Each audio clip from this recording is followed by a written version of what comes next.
Honorable Ndlozi, in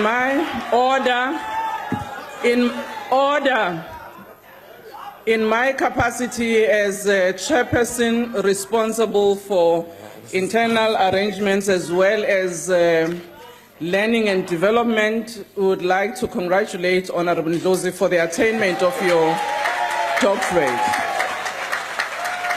Thank you, Honorable Chairperson. Thank you very much. Thank you. Thank you. I also want to congratulate all other members who have done well this year from other institutions. You can clap the hands for yourselves. Thank you very much. Don't be jealous. There are other people who were studying and passed. I'm the principal, I know. Order. Honorable Paulson, what's the point of order? Chairperson, I just wanted to bring it to your attention that this side of the House rose and applauded Dr. Ndlozi, but those sour ones Order, over there, honorable member, that's not a point of order. those sour ones there, they sat and they look miserable.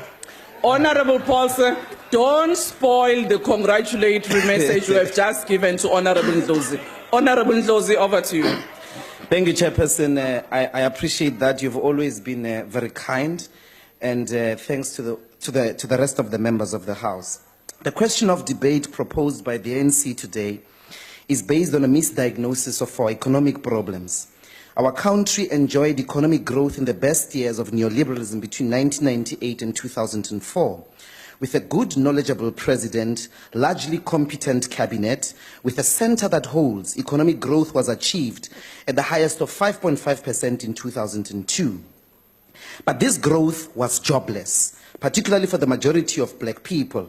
Those who worked in precarious jobs without benefits.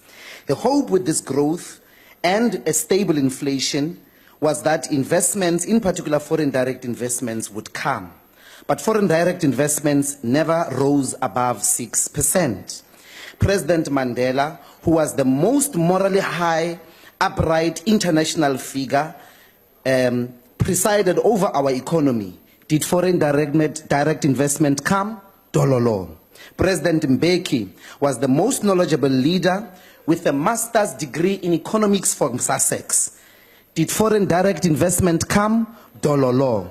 Now tell me, do you think, even if we were to realize economic growth, will foreign direct investment come with Ubaba Duduzane as president? You must think again. But also we have another problem. White business has no confidence in South Africa. This is demonstrated. Order, Chairperson. Order. What's the point of order, honorable member? We don't have Ubaba Duduzane in this house. We know that how we have to address the members and the president. Please. Thank you very much, honorable member. I've noted. You may continue. We also have a big problem in that white business actually has no confidence in the success and the story of this country. This is demonstrated by the fact that it is estimated that the total cash deposits held by a private sector, excluding financial institutions like banks, was at 719 billion in February 2016. This is abnormal. It means that we have enough money to make the necessary impetus for industrial development, but the people who hold it won't make the investment. And they've not been able to make the investment since 1994.